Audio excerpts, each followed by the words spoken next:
your bio teacher. Now today I will start the third chapter in bio, diversity in living organism. First we explain what is the diversity. Diversity अक्सर आप पढ़ते आए भी होंगे कि अनेकता में एकता, ठीक है।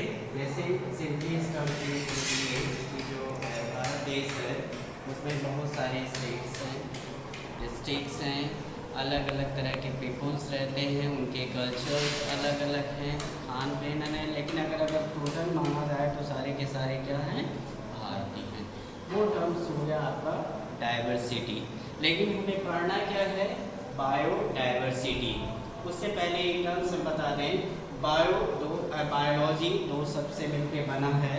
बायो मीन्स लाइफ हो गया और लॉजी मीन्स हो गया स्टडी, यानी जब लिविंग थिंग्स के बारे में हम स्टडी करते हैं that means A biology.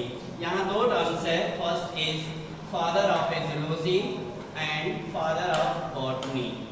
Aristotle is a father of zoology and Theophrastus father of botany.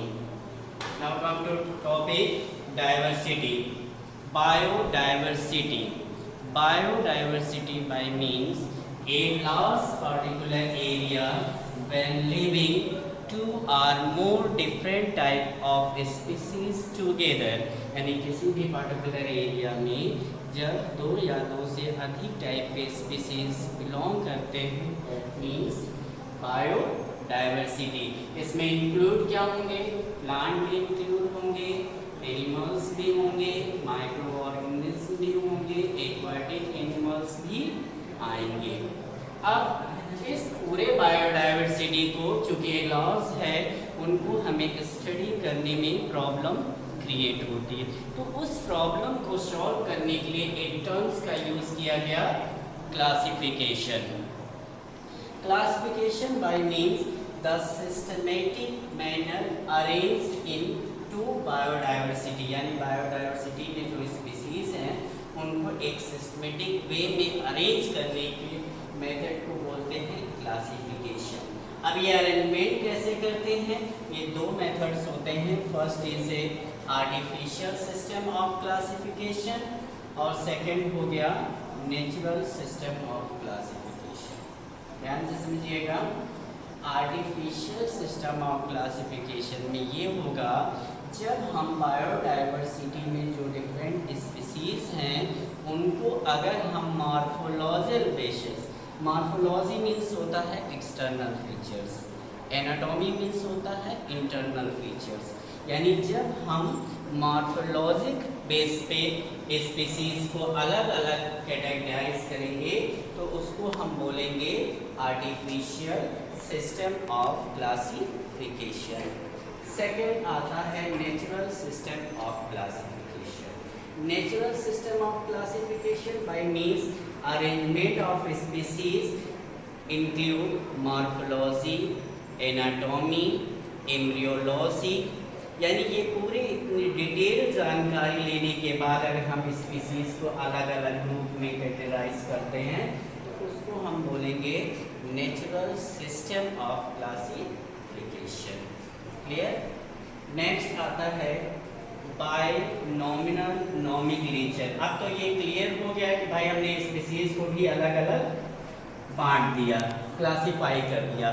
अब एक टर्म्स आता है कि उनका एक पर्टिकुलर नामकरण भी होना चाहिए। नामकरण इसलिए ज़रूरी है कि हर एक प्लेस पे अलग अलग एरियाज में उसी पर्टिकुलर स्पीसीज को डिफरेंट लोकल लैंग्वेज में जाना जाता है, लेकिन जब उसका एक इंटरनेशनल नामकरण कर दिया जाता है तो वो सारे जगह, जैसे सिंपली अगर हम अपनी के लिए ह्यूमन बींग्स के बारे में ही हम कहें तो अलग अलग जगहों पे अगर हम सिंपली ये कह दें होमो सेपियंस तो ये हो गया उसका नामकरण, यानी आप कहीं भी चले जाएं वर्ल्ड के किसी कोने में अगर आप पर्टिकुलर होमो सेपियंस की बात कर रहे हैं तो ये माना जाता है कि हाँ आप ह्यूमन बींग्स के बारे में ही बात कर रहे हैं। इसी तरह हर एक प्लांट, एनिमल्स ये साइंटिफिक नेम्स होता है हर एक चीज़ का, जैसे मोर का हो गया पाओ स्टेटस हो गया, आम का हो गया मैंगीफेरा इंडिका हो गया,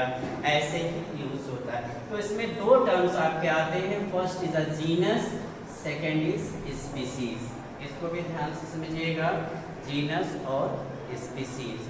जैसे आप समझ देखो कि हर एक व्यक्ति के दो तरह के नाम, एक उसका अपना नाम होता है और एक उसका सरनेम होता है। जैसे सपोज राजेश कुमार सिंह, तो राजेश उसका अपना नाम हो गया और सिंह उसका सरनेम हो गया। सेम इसी तरह नॉमिनेचर में हम दो टर्म्स यूज करते हैं, एक हो गया आपकी genus, genus bye means surname हो गया, और स्पीसीज बाय मीन्स उसका अपना लोकल नेम। अब इसको लिखने का टर्म्स क्या है, यहीं पे सबसे ज़्यादा सावधानी बरतने की ज़रूरत है। जब भी हम जीनस लिखते हैं तो जीनस लिखते समय उसका फर्स्ट लेटर हम कैपिटल में यूज़ करते हैं, और स्पीसीज का जो है फर्स्ट लेटर हम स्मॉल में लिखते हैं। आप कहीं भी अगर प्रिंटेड बुक्स में देखेंगे तो वो इटालियन लैंग्वेज में होता है, अदरवाइज अगर आप लिख रहे हैं किसी भी चीज़ का क्लासिफिकेशन तो वहाँ पर आप क्या करेंगे, दोनों वर्ड्स के नीचे अंडरलाइन कर देंगे, यानी जीनस और स्पीसीज। क्लियर हो गया, यानी जीनस उसका सरनेम हो गया और स्पीसीज उसकी लोकल नेम हो गया। उसके बाद एक टर्म्स आता है taxonomy. Taxonomy bye means the branch of science will study about this things, यानी साइंस का वह ब्रांच जिसके अंतर्गत हम क्लासिफिकेशन, बायोनोमेनक्लेचर्स, ये सब पूरी स्टडी करते हैं, उसको बोलते हैं हम taxonomy. The father of taxonomy is called Linnaeus. ये आपसे क्वेश्चन पूछता है, फादर टैक्सोनॉमी के फादर कौन थे, तो लिनियस माना जाता है। अब क्लासिफिकेशन में एक टर्म्स आता है हायरार्की ऑफ क्लासिफिकेशन। ये बहुत ही इम्पॉर्टेंट है, इसको जानना बहुत ही इम्पॉर्टेंट। अगर किसी भी प्लांट या एनिमल्स की अगर हम क्लासीफाई करते हैं तो हायरार्की का टर्म्स हम जरूर यूज़ करते हैं। Hierarchy of the classification bye means a systematic framework, यानी जो भी क्लासिफिकेशन हम कर रहे हैं वो एक पूरा सिस्टमेटिक फ्रेमवर्क में लिखकर करें। जैसे उसमें इंक्लूड होगा आपका किंगडम, फाइलम। अब यहाँ ये ध्यान दीजिएगा बच्चों कि किंगडम के बाद जो फाइलम टर्म्स आता है, यहाँ फाइलम भी हो सकता है और यहाँ डिवीजन भी हो सकता है।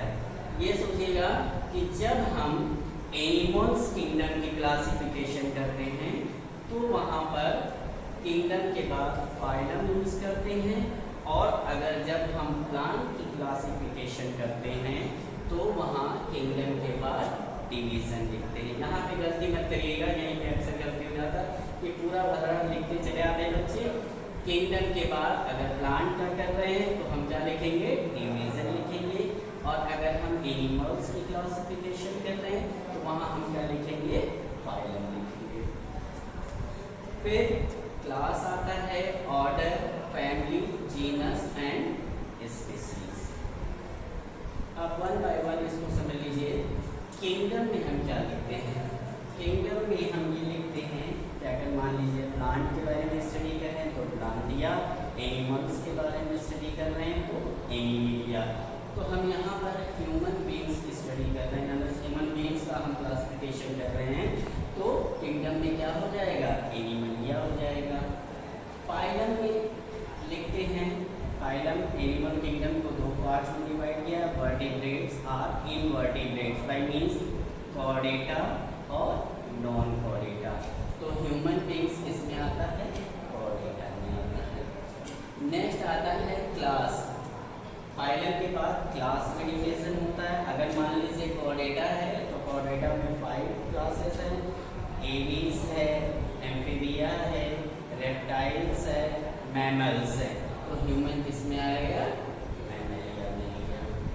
नेक्स्ट ऑर्डर, प्राइमेट्स होती है, फैमिली, जीनस और स्पीसीज। ये आपको थोड़ा लर्न करना पड़ेगा क्योंकि हर एक स्पीसीज की अलग अलग होती है।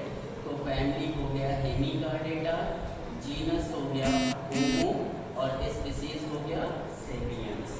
अब यहाँ देखिए जब दोनों चीज़ लिखते हैं, जब आप अपनी भाषा में लिखिएगा तो जीनस में पहला लेटर कैपिटल और स्पीसीज का पहला लेटर स्मॉल में होगा और दोनों के नीचे हम अंडर लाइन कर देते हैं। अब क्लासिफिकेशन जब स्टार्ट हुआ तो जो अलग अलग कई साइंटिस्टों ने अपनी अपनी क्लासिफिकेशन दी, तो सबसे फर्स्ट क्लासिफिकेशन जो लिनियस ने दिया था वो टू किंगडम ऑफ क्लासिफिकेशन था। टू किंगडम ऑफ क्लासिफिकेशन में क्या किया गया था कि प्लांट को और एनिमल्स को अलग अलग सेपरेट कर दिया गया था। प्लांट को भी 3 कैटेगरीज में सेपरेट किया गया था। नंबर 1 हर्ब, शर और ट्री।